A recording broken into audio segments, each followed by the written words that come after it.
بسم اللہ الرحمن الرحیم۔ ہارون انجم آفیشل کے ساتھ آپ کے سامنے حاضر خدمت ہوں۔ پوری پاکستانی قوم کو مبارکباد کہ ہماری سیاسی قیادت کی دانش مندی کی وجہ سے، اتفاق و اتحاد کی وجہ سے، یکانگت کی وجہ سے پاکستان ایک بہت بڑے حادثے سے بچ گیا، اور اس قسم کا حادثہ ہو سکتا تھا جس قسم کا حادثہ وزیر اعظم میاں محمد نواز شریف کے ساتھ اس وقت کی عدلیہ نے کیا تھا۔ میاں محمد نواز شریف کو بیٹے سے تنخواہ نہ لینے پر نااہل کر دیا تھا۔ اطلاعات تھی کہ قاضی فائز عیسیٰ کی ریٹائرمنٹ کے بعد عدلیہ میں موجود چند مخصوص ججز اور سید منصور علی شاہ کے حوالے سے مستند صحافی یہ دعویٰ کر رہے ہیں کہ وہ پاکستان تحریک انصاف کے ساتھ مسلسل رابطے میں تھے، اور وہ یقین دہانی کرا چکے تھے کہ چیف جسٹس آف پاکستان بننے کے بعد وہ تحریک انصاف کو فیسیلیٹیٹ کریں گے، عمران خان کی رہائی کے لیے تمام مواقع مہیا کریں گے، اور 2024 میں ہونے والے الیکشن کے حوالے سے بھی کچھ ایسی چیزیں ہو سکتی ہیں جس سے پورے کا پورا سسٹم ڈیریل ہو سکتا ہے۔ یہ آج کی کہانی نہیں ہے، یہ افتخار محمد چودھری کے بعد پاکستان کی عدلیہ نے جوڈیشنل مارشل لا نافذ کر کے جس طرح حکومتوں کو پیرالائز کیا، وزرائے اعظم کو گھر بھیجا، پارلیمنٹ پر شب خون مارا، اسی طرح مکمل منصوبہ بندی تھی وزیر اعظم میاں محمد شہباز شریف کی حکومت ختم کر کے جو کامیابیاں پچھلے 16 ماہ کی حکومت میں اور جو کامیابیاں اس 8 ماہ کی حکومت میں پاکستان سمیٹ رہا تھا، ان کو ختم کرنے کے لیے، کروڑوں پاکستانیوں کے مستقبل سے کھلواڑ کرنے کے لیے منظم منصوبہ بندی تھی کہ ایک دفعہ پھر اس سیاسی سیٹ اپ کو ڈی ریل کیا جائے۔ ثاقب نثار کے چیف جسٹس بننے کے بعد جس طرح پاکستان کی عدلیہ نے پارلیمنٹ کے حقوق کو غصب کیا، روزانہ صبح اٹھتے ہی سپریم کورٹ آف پاکستان سے کوئی نہ کوئی ایسی خبر ہوتی تھی جو پورے کے پورے سیاسی نظام کو ہلا کر رکھ دیتی تھی۔ پورے کا پورا سیاسی نظام ہچکولے کھانے لگتا تھا، اور ہر شہری دوسرے کی طرف دیکھتا تھا کہ حکومت تو اب گئی یا کل گئی۔ جب پولیٹیکل ڈیسٹیبلٹی ہوتی ہے، حکومت مسلسل خوف کا شکار رہتی ہے، اور پارلیمنٹ کو اس چیز کا تھریٹ ہوتا ہے کہ عدلیہ کسی نہ کسی لمحے ہماری ڈومین میں آ کر خود کو حملہ کر دے گی، تو مجھے بتائیں کہ ریاستیں کیسے آگے بڑھ سکتی ہیں، حکومتیں کیسے مضبوط ہو سکتی ہیں۔ آپ دیکھیں کہ جو مخصوص نشستوں کے حوالے سے سپریم کورٹ آف پاکستان کا تازہ ترین فیصلہ ہے، پوری پاکستان کی وکلا برادری، وہ قاضی فائز عیسیٰ سے یا موجودہ حکومت سے مخالفت بھی رکھتے ہوں، وہ بھی یہ کہتے رہے کہ یہ فیصلہ آئین اور قانون کی خلاف ورزی ہے اور یہ آئین لکھنے کے مترادف ہے، لیکن سپریم کورٹ آف پاکستان کے مخصوص ججز نے 8 ججز نے فیصلہ دینے کے بعد بھی 2 دفعہ وضاحت جاری کی۔ جب یہ فیصلہ ہوا، کچھ مانگا نہیں گیا، سب کچھ دے دیا، تو پھر پاکستان کی پولیٹیکل جو لیڈرشپ ہے اس نے یہ فیصلہ کیا کہ ججز تو برہنہ ہو کر، ننگے ہو کر پاکستان تحریک انصاف کی سپورٹ کے لیے کمر بستہ ہو کر میدان میں آ چکے ہیں۔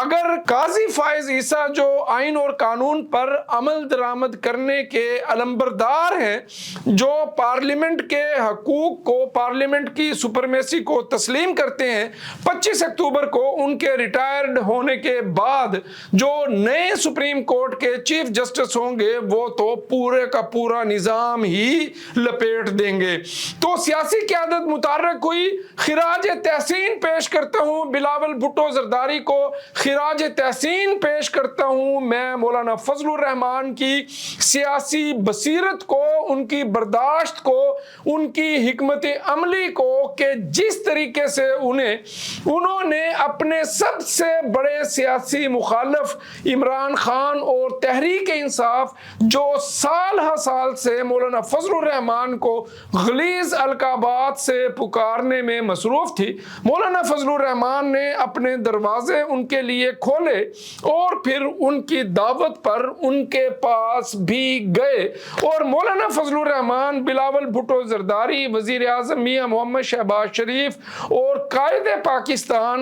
پاکستان مسلم لیگ نواز میاں محمد نواز شریف کی بصیرت کی وجہ سے 26ویں آئینی ترمیم پارلیمنٹ سے منظور ہوئی، اور پارلیمنٹ نے وہ تمام اپنے رائٹس واپس لیے جو دوسرے ریاستی اداروں نے ان پر قبضہ کیا ہوا تھا، غاصب تھے۔ دنیا میں کہاں ہوتا ہے کہ خود ہی ججز سلیکٹ کرو اور خود ہی ججز کو گھروں کو بھیجو، اپنے فیصلے خود ہی کرو، یہ دنیا میں کہیں نہیں ہوتا۔ بہرحال یہاں سے پاکستان کے ایک نئے سفر کا آغاز ہے۔ انشاءاللہ تعالی حکومت مضبوط ہوگی، پاکستان مضبوط ہوگا، جمہوریت مضبوط ہوگی، اور سب سے بڑھ کر عوام کا اعتماد موجودہ سیاسی نظام پر، موجودہ سیاسی سیٹ اپ پر بڑھے گا، اور اس سے کہیں زیادہ بڑھ کر پاکستان کے بڑے بڑے سرمایہ کار جو پولیٹیکل انسٹیبلٹی وجہ سے پاکستان میں سرمایہ کاری کرنے سے گریز کر رہے تھے، وہ بھی کھلے دل کے ساتھ، مکمل اعتماد کے ساتھ آنے والے دنوں میں پاکستان میں سرمایہ کاری کریں گے، اور حکومت ڈٹ کر آئینی ترامیم کرے گی اور پوری کوشش کرے گی کہ وہ پاکستانی قوم کو ریلیف مہیا کرے۔ پاکستان کے پچھلے 10 سال سیاسی عدم استحکام کے سال تھے، اور اس سیاسی عدم استحکام کی سب سے بڑی وجہ پاکستان کا عدالتی نظام تھا۔ مخصوص ججز تھے جو اپنے مخصوص ایجنڈے کے تحت وزیر اعظم کو گھر بھیجتے رہے، حکومتوں کو ہلاتے رہے، گراتے رہے، اور پولیٹیکل سسٹم کو انہوں نے انسٹیبل کرنے کی بھرپور کوششیں کی۔ آپ دیکھیں کہ کس طریقے سے میاں محمد نواز شریف کو گھر بھیجا گیا، کس طریقے سے سپریم کورٹ آف پاکستان کے ججز نے اپنی فیملیز کے کرش میں مبتلا ہو کے، مظاہر علی نقوی ٹرکوں والی سرکار، اس کے بعد اعجاز الاحسن جو سپریم کورٹ آف پاکستان کے چیف جسٹس بننے والے تھے، وہ سپریم کورٹ آف پاکستان کے میں جوڈیشنل کمیشن میں ریفرنس دائر ہونے کے بعد اس طرح فرار ہوئے جیسے کوئی چور یا ڈاکو ڈکیتی کرنے کے بعد فرار ہوتا ہے۔ قاضی فائز عیسیٰ کو کریڈٹ جاتا ہے کہ اس نے سپریم کورٹ آف پاکستان میں جو ثاقب ناصور کے ناصور تھے جو بھرتی ہوئے تھے، ان کو سپریم کورٹ آف پاکستان کے غلبے سے نکالا، ان کو باہر پھینکا، اور سپریم کورٹ آف پاکستان میں جو کریڈیبل ججز تھے ان کو بھرتی کرنے کا آغاز کیا۔ قاضی فائز عیسیٰ نے سپریم کورٹ آف پاکستان کو آئین اور قانون کے تابع بنانے اور آئین اور قانون کے مطابق فیصلے کرنے کی ہر ممکن کوشش کی، اور شاید ہی کوئی سیاسی کیس ایسا ہوتا ہو جس میں قاضی فائز عیسیٰ یہ ریمارکس نہ دیتے ہوں کہ پارلیمنٹ ہی سپریم ہے اور پارلیمنٹ آئین اور قانون سازی کرنے کا پورا حق رکھتی ہے۔ اور قاضی فائز عیسیٰ نے ہمیشہ یہی کہا کہ جب تک ہم آئین اور قانون کے مطابق فیصلے نہیں کریں گے ہم کسی صورت بھی آگے نہیں بڑھ سکتے۔ قاضی فائز عیسیٰ نے چیف جسٹس آف پاکستان کا حلف اٹھانے کے بعد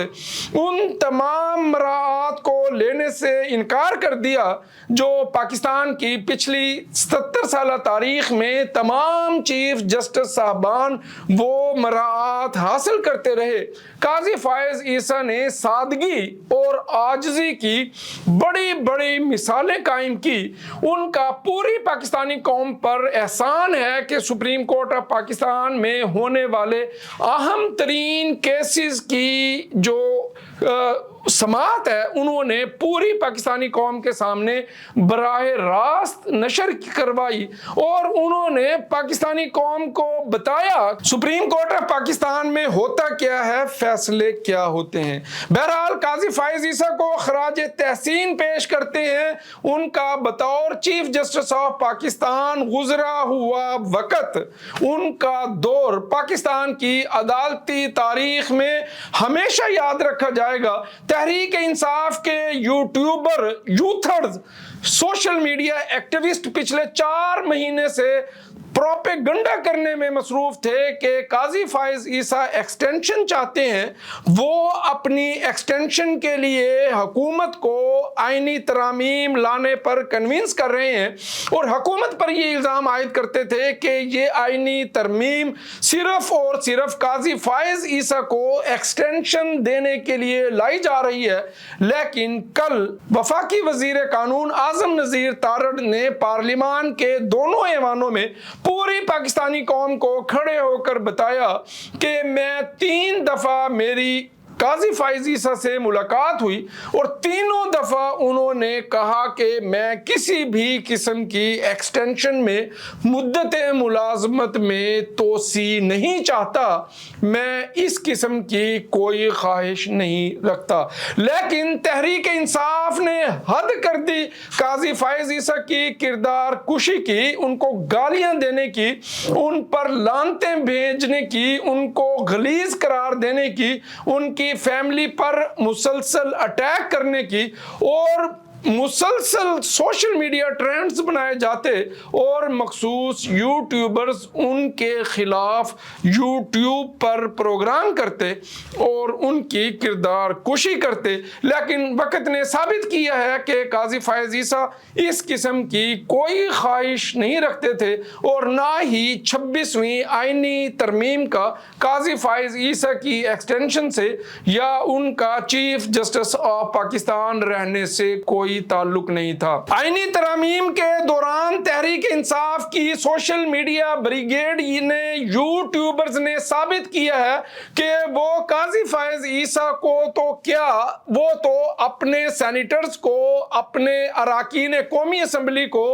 وہ تو اپنی قیادت کو ہی نہیں بخشتے جب وہ یہ محسوس کرتے ہیں کہ وہ ان کے نزدیک کسی قسم کی کوئی ایسی ڈیولپمنٹ ہو رہی ہے جو سوٹ نہیں کرتی تحریک انصاف کو یا وہ ان کی مزاج کے مطابق نہیں ہوتی، تو وہ اپنے ہی سینیٹرز کو، اپنے ہی اراکین قومی اسمبلی کو غدار قرار دینا شروع کر دیتے ہیں۔ آج ہی شیر افضل مروت نے یہ اعلان کیا ہے کہ میں زین قریشی کی سٹیٹمنٹ سے، ان کے ویڈیو پیغام سے بالکل مطمئن نہیں ہوں اور میرا پورا یقین اور بلیو ہے کہ زین قریشی بطور بیک اپ پارلیمنٹ میں موجود تھے۔ اگر تعداد کی کمی کا کوئی مسئلہ ہوتا تو زین قریشی آئینی ترمیم کے حق میں ووٹ دیتے۔ 50 کروڑ لے لیے، 1 ارب لے لیا، باہر کے ملک میں نیشنلٹی لے لی، یہ کر دیا، وہ کر دیا۔ جو تحریک انصاف کا سوشل میڈیا یوٹیوبر جب اپنی ہی پارٹی کو بخشنے کے لیے، معاف کرنے کے لیے تیار نہیں ہے تو ان کے لیے اپنے سیاسی مخالفین یا قاضی فائز عیسیٰ کی کیا ویلیو یا کیا اہمیت ہے۔ آپ دیکھیے گا اگر آنے والے دنوں میں عمران خان بھی کسی قسم کی کوئی نیگوسیشن کرتے ہیں، کسی مذاکرات کا حصہ بنتے ہیں یا حکومت یا اسٹیبلشمنٹ سے مذاکرات کی کوشش کرتے ہیں تو یہی سوشل میڈیا عمران خان کو بھی گالیاں نکالے گا۔ بہرحال یہ ایسا فتنہ ہے، ایسی شرپسندی ہے، ایسا ناسور ہے جس سے غیر تو کیا اپنے بھی محفوظ نہیں ہے۔ زین قریشی کے والد شاہ محمود قریشی پچھلے 1 سال سے قید و بند کی صعوبتیں برداشت کر رہے ہیں، وہ جیل میں ہیں، لیکن تحریک انصاف کے سوشل میڈیا نے ایک لمحے کے لیے بھی انہیں غدار ڈکلیئر کرنے سے گریز نہیں کیا یا انہوں نے اس کا انتظار نہیں کیا۔ آنے والے دن انتہائی اہمیت کے حامل ہیں، پارلیمانی نظام مضبوط ہوگا، پارلیمنٹ مضبوط ہوگی، جمہوریت مضبوط ہوگی تو سیاسی جماعتیں مضبوط ہوں گی، سیاسی جماعتیں مضبوط ہوں گی تو پاکستان مضبوط ہوگا، جب پاکستان مضبوط ہوگا تو پاکستان آگے بڑھے گا، جب پاکستان آگے بڑھے گا تو خوشحالی آئے گی، خوشحالی آئے گی تو پاکستانی قوم کو ریلیف ملے گا۔ اس کے لیے چاق و چوبند رہیے گا، چوکنا رہیے گا۔ انشاءاللہ تعالی 26ویں آئینی ترمیم کے بعد 27ویں آئینی ترمیم بھی ہوگی اور بہت سی ایسی ترامیم ہوں گی جو پاکستانی قوم کے مفاد میں ہوں گی۔ اپنے اور اپنے پیاروں کا خاص خیال رکھیے گا۔ اللہ پاک میرا، آپ کا، ہماری مملکت کا حامی و ناصر ہو۔ اللہ حافظ، بہت شکریہ۔